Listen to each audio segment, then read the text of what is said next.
चमोली जिले में कर्णप्रयाग ग्वालदम बैजनाथ अल्मोड़ा राष्ट्रीय राजमार्ग पर नारायणबगड़ बाजार के बीचों बीच में वर्षों पुराने भूसंकलन क्षेत्र की है।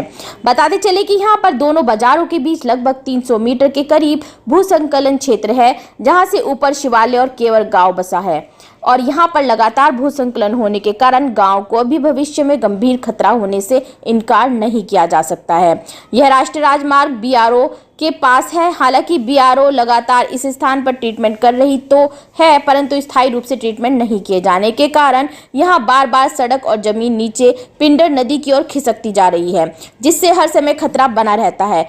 इस तरह यह भूसंकलन क्षेत्र लोगों के लिए नासूर बना हुआ है। असल में पिछले कई सालों से स्थानीय लोगों की मांग रही है कि इस भूसंकलन क्षेत्र का उपचार नीचे पिंडर नदी के किनारे से ही मजबूत तरीके से किया जाए, ताकि जमीन और सड़क का खिसकना रुक सके। लोगों का कहना है कि बीआरओ खिसक रही सड़क और जमीन के ऊपर सड़क बहाल करने के लिए खाली मलबा पत्थरों का वजन बढ़ा रहे हैं, जिस कारण जमीन पर और भी दबाव बनकर बार बार यहाँ भू धसाव होता जा रहा है।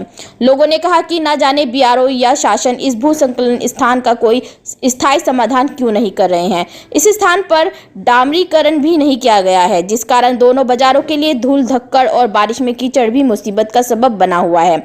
स्थानीय लोगों ने शासन, प्रशासन और बीआरओ से भूसंकलन क्षेत्र का स्थायी समाधान करने की मांग की है।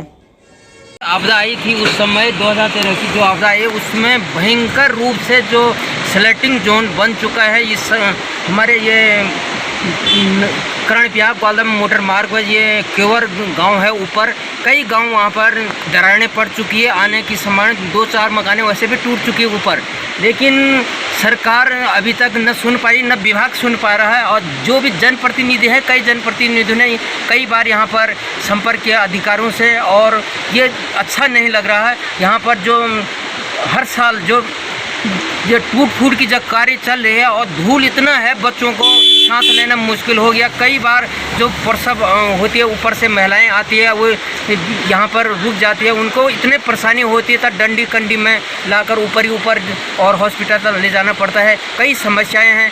जिस प्रकार वो एक साइड तो ट्रीटमेंट कर चुका, बहुत ही अच्छा किया उन्होंने, लेकिन जो ये स्लेटिंग जोन है, यहाँ भी ट्रीटमेंट करते तो अच्छा रहता। कई सालों तक ये स्लेटिंग जोन नहीं बन पाता है। और मैं विभाग से और अधिकारियों से ये कहना चाहता हूँ कि शीघ्र जितने से जल्दी हो, अब तो बरसातों ख़त्म हो चुका है, इसके बाद आप लोग इसका ट्रीटमेंट बनाए, एस्टिमेट बनाए, एक अच्छा संदेश जाएगा विभाग को भी कि हाँ काम हुआ है। नहीं तो धूल और कंकड़ से तो बीमारी का जड़ बना हुआ है। भूस्खलन जोन है, यहाँ पे बीआरओ ने लाखों करोड़ रुपया खर्च कर दिया है, लेकिन अभी तक इसका जो है स्थायी ट्रीटमेंट नहीं हो पाया।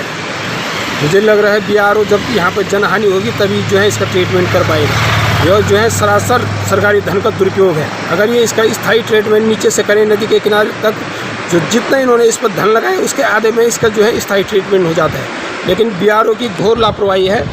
कई बार यहाँ पे जो है केवर गाँव भी है, कई बार इनको संपर्क कर दिया गया, इनको बता दिया गया भाई इसका स्थायी ट्रीटमेंट करें, जो काम आप ऊपर से कर रहे हैं ये नीचे से करिए, लेकिन इनके कान में जो है जूं तक नहीं रेंग रहा है। ये जो है मुझे लग रहा है ये जनहानि रुके हुए हैं कि जब यहाँ पे कोई बस एक्सीडेंट या जनहानि होगी तभी ये जो लोग ये चेतेंगे, नहीं तो ये जो है बिल्कुल सुन नहीं रहे।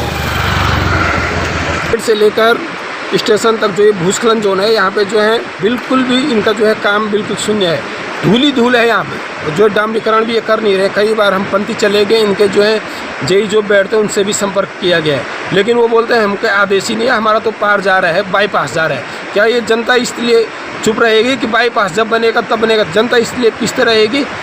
और यहाँ पे जो है जो ये अनावश्यक जो ये कार्य कर रहे हैं, इससे ज़मीन पर दबाव बन रहा है और इससे जो है ज़्यादा नुकसान हो रहा है। ये ऊपर से ना करें, इसको नीचे से करें और तब जाके जो है इसका ट्रीटमेंट रुक सकता है, नहीं तो जो है जनता पिसते जाएगी। और इनका तो लाखों करोड़ वारे न्यारे हो रहे हैं और ये जो है बिल्कुल सरकारी धन का बिल्कुल दुरुपयोग है।